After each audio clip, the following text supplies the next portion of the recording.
Hyder Ali that he would attain his presence again. And then Mr. Yazni knew why he'd been sent. And he helped Hyder Ali get back to the Holy Land.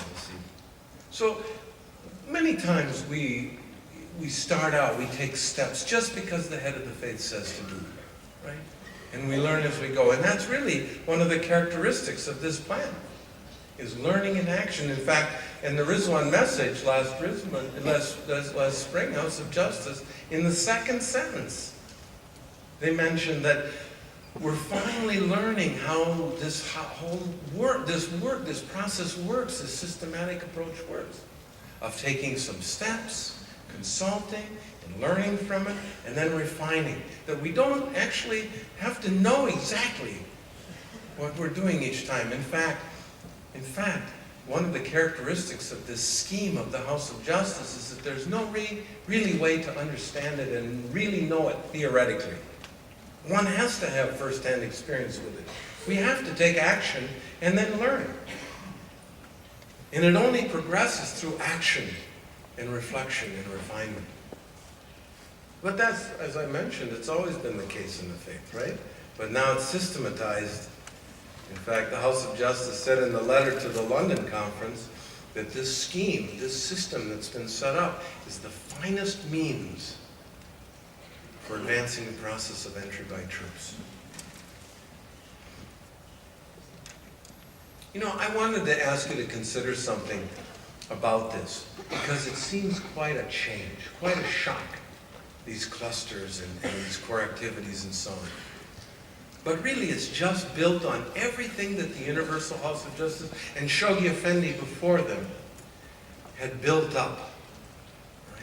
But one of the things that had happened, and this is just frankly my observation, but I wanted to just share with you that our community before this period of time was characterized by, at the center of Baha'i life, were activities that we participated in primarily in the communities that were limited to Baha'is only. So if you were a Baha'i, you could vote. If you were a Baha'i, you could come to the feast. If you were a Baha'i, you could give to the fund. If you were a Baha'i, you could, see? It was, and we served on committees and so on. This was the center of our, now the House of Justice said, we need to, what did they say in the letter? We need to create a vibrant pattern of community life centered on the creative word. This is in the letter to our conference here.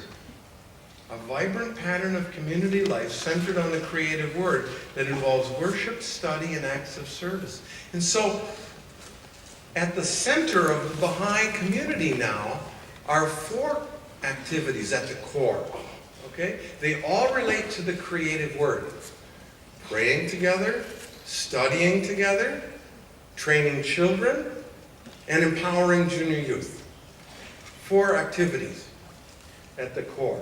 And they're all related to the creative word, and they're open to everyone.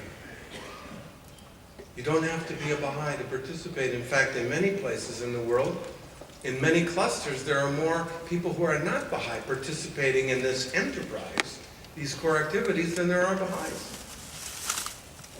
And so our efforts now are to establish these core activities and invite more and more of humanity to participate, because they all relate to the creative word. Because we don't know, really in some ways we don't know the kind of world we want to build. We have this great vision, but we have so much faith in humanity, right? Because you remember even in children's classes, remember learning about the animal kingdom and the plant kingdom and the mineral kingdom, but always we knew about the human kingdom was different. It had great capacity to understand reality. Right? It's just that it had to be connected with the Word of God. And then amazing things would happen. Right? House of Justice said the Holy Word is the wellspring of all spiritual, social, and material progress. This is number 3 for the translators. Access to it, constant study of it, daily use of it in our individual lives are vital to the interpersonal transformation to which we strive. and whose ultimate outer manifestation will be the emergence of that divine civilization, which is the promise of the world order of Baha'u'llah. So again, it's not us really running things. We're just trying to organize activities at the core of Baha'i community, right? That involve more and more people in accessing the Word of God, because we have so much confidence that when the Word of God, like, remember Baha'u'llah said, every word is a mother word. Every tablet a mother tablet. It has the capacity to give birth to things that we had no idea about before. So we've created a new system where in which really it's probably always been intended, and it hasn't replaced all of the other activities. But now we're seeing local assemblies and feasts and these things in perspective, right? That at the core are these activities related to the Word of God that everyone can participate in. And then we see how governance and organization and all the other things related to Baha'i community fit in. And we're learning about that now. In fact, the House of Justice said that entry by troops will act as much on the institutions as the institutions will act on it. It's really amazing what we've accomplished so far in just a short time, particularly even in the 2.5 years of this plan. One of the things that I think we've learned that is very special, and that the House of Justice acknowledged at the Rizwan, last Rizwan, is how good we are becoming at learning.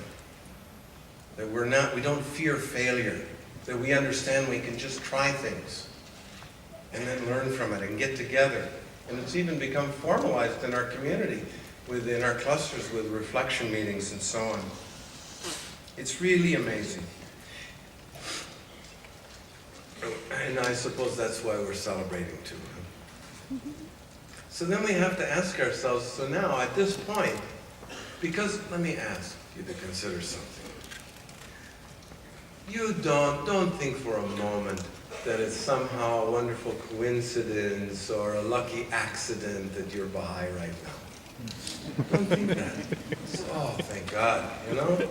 How lucky. Don't think about, Shoghi Effendi said, amidst the seething masses of humanity, you are in this day God's chosen instruments.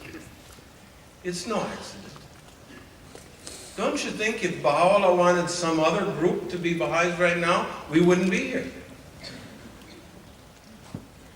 Every one of us are Baha'i, whether we grew up in a Baha'i family, or we found the faith on our own, or we've come into contact with the Baha'i faith. We're not even enrolled as Baha'is yet. We've come into contact. There's no accident in this. There's a special reason why we're Baha'is at this moment. We're really chosen to move this next stage of the divine plan along. So we have to be asking ourselves, so what can be my contribution now? What can I do? Really the question is, what does the cause need right now? Not so much what you can do or what you've done in the past, but what does it need to move ahead? And that's what we're going to be studying about this afternoon and consulting about in workshops tomorrow as well. Exactly what do the clusters, the goal clusters, need right now from all of us? Because we're all going to be working together to accomplish these goals by Rizwan. And we're doing all this in the midst of a lot of chaos in the world right now. And we acknowledge that. The House of Justice has been writing more and more about it in their Rizwan messages, sharing what the Guardian said about the acceleration of these twin processes of disintegration and integration. In fact, the House of Justice shared something not too long ago, reflecting what the Guardian had written, where they said, let's see, this must be 13 for the translators.